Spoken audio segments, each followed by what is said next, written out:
Selamat malam Kak Nindi. Selamat malam. Pertama-tama mungkin aku perkenalan diri ya. Aku Siska dari Prodi S1 Gizi Universitas Airlangga.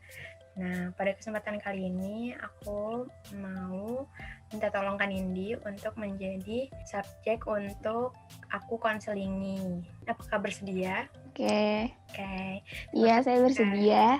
Topik konseling kali ini itu mengenai ini Kak, Kadarzi. Nah, sebelumnya Kak Nindi tahu nggak ya Kadarzi itu apa?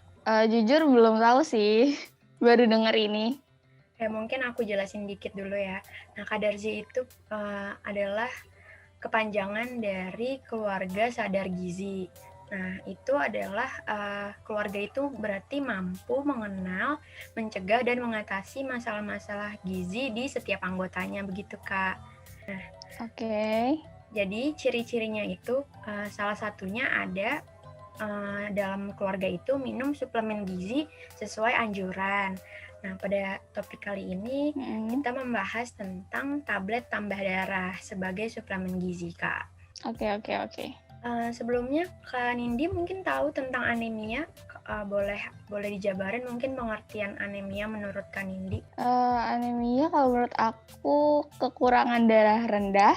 Kekurangan darah. Jadi kayak suka ngalamin darah rendah gitu. Itu sih yang aku tahu. Mungkin Kak Nindi pernah mengalami itu atau gejala apa yang Kak Nindi tahu tentang anemia? Sebenarnya nggak gitu pasti ya tahu pernah ngalamin anemia atau enggak. Cuman kata orang-orang kalau misalkan kayak kita dari tiduran atau duduk lama terus kayak tiba-tiba bangun berdiri itu kayak gelap, itu termasuk salah satunya. Aku pernah sih ngalamin itu, cuman kayak gimana ya, tapi nggak pernah yang sampai kayak orang-orang sampai lemes banget, sampai pucet gitu tuh nggak pernah sih. Terus pernah juga ngalamin ketika, nggak tahu sih itu termasuknya darah rendah atau enggak ya, pas kayak dapet itu kan lumayan ngeluarin banyak darah. Ya, betul. Itu tuh sempet kayak lemes sampai kayak nggak bisa bangun sih, sempet, tapi kayak cuman ngalamin sekali doang.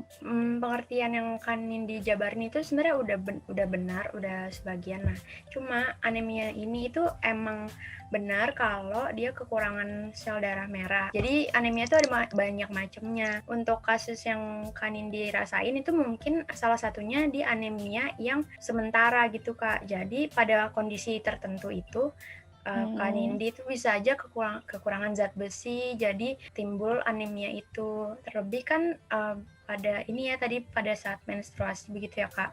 Nah, di sini maksud dan tujuanku konseling ini juga untuk memberikan informasi bahwa kayak gitu tuh juga termasuk anemia dan bisa diatasi dengan konsumsi suplemen penambah darah. Tapi sebelum itu mungkin aku boleh tahu nggak Kak, pola makan Kak Nindi gimana? Apalagi kalau pas menstruasi gitu. Misalnya Kak Nindi sering makan daging-dagingan kah? Atau juga makan sayuran hijau gitu? Aku kalau misalkan kalau biasa ya sebelum menstruasi sih kayak ya udah makan biasa. Pasti kayak ada kayak dagingnya, pasti ada kayak sayurannya walaupun dikit gitu kan. Cuman kalau misalkan pas menstruasi itu malah kayak lebih sering makanan yang manis-manis. Gak tahu kenapa. Tapi untuk saat menstruasi cenderung jadinya makan yang manis terus atau tetap juga makan nasi yang ada lauk-lauknya itu Kak? Pasti makan sih, cuman kalau misalkan kayak hari pertama itu tuh selalu kayak ngerasa perutnya nggak enak kan. Jadi paling cuman kayak sehari sekali doang makannya. Cuman kayak setelah kalau udah hari kedua itu baru tuh makanan pokoknya sehari 2 kali, kalau enggak 3 sih biasanya. Oh ya, kalau boleh tahu juga Kak, mungkin yang tadi gejala-gejala yang lemas, pucat itu Kak Nindi kayak setiap menstruasi apakah ada gejala itu atau mungkin di beberapa kesempatan aja gitu? Untungnya baru cuman sekali doang sih, baru ngalamin sekali doang. Kalau kayak gitu Kak Nindi inget nggak ya, maksudnya saat itu tuh apa juga pas lagi kegiatannya banyak banget, terus jadi nggak terasa ternyata lemas, atau padahal lagi kondisi biasa aja? Menurut aku sih kondisi biasa aja, cuman kayak emang sebelumnya tuh bulan sebelumnya itu dapatnya tuh kayak malah emang dikit kan. Jadi pas di bulan selanjutnya tiba tuh kayak langsung banyak parah gitu. Cuman nggak tahu sih kalau misalkan, cuman aku ngerasanya sih ya aku ngejalanin aktivitas kayak biasa aja, nggak terlalu capek, nggak terlalu santai juga. Gitu ya Kak. Jadi mungkin dari hasil tanya jawab tadi tuh aku bisa saranin Kak Nindi kalau misalnya ada keluhan seperti itu bisa mengonsumsi tablet penambah darah.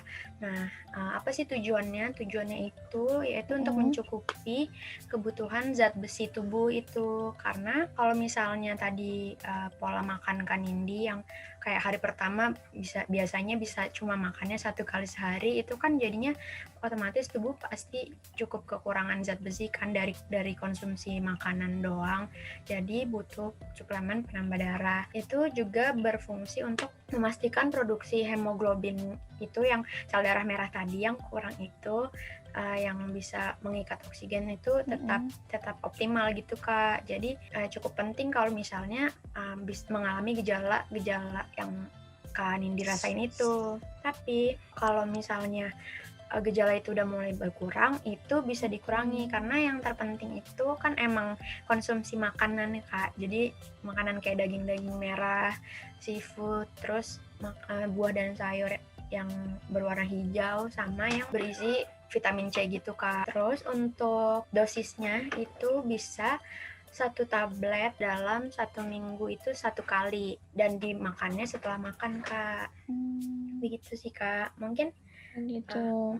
mungkin juga bisa ditambah makan makanan yang mengandung vitamin C. Mungkin Kak Nindi sebelumnya tahu nggak Kak kenapa aku nyaranin mengonsumsi makanan yang mengandung vitamin C juga?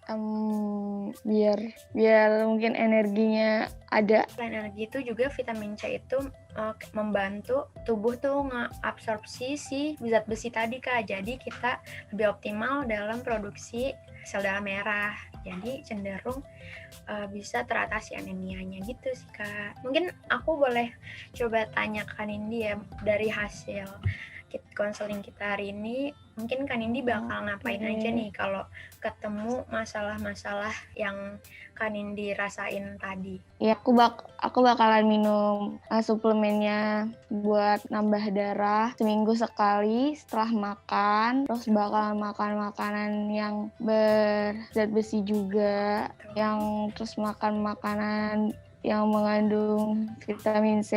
Itu sih aku bakal ngelakuin itu. Betul banget Kak. Jadi makasih banget Kak karena udah memperhatikan juga informasi yang aku sampaikan. Nah, semoga konseling kali ini tuh bermanfaat gitu buat Kak Nindi, dan aku berterima kasih juga karena Kak Nindi mau bantuin aku untuk tugas konseling ini. Makasih Kak. Sama-sama.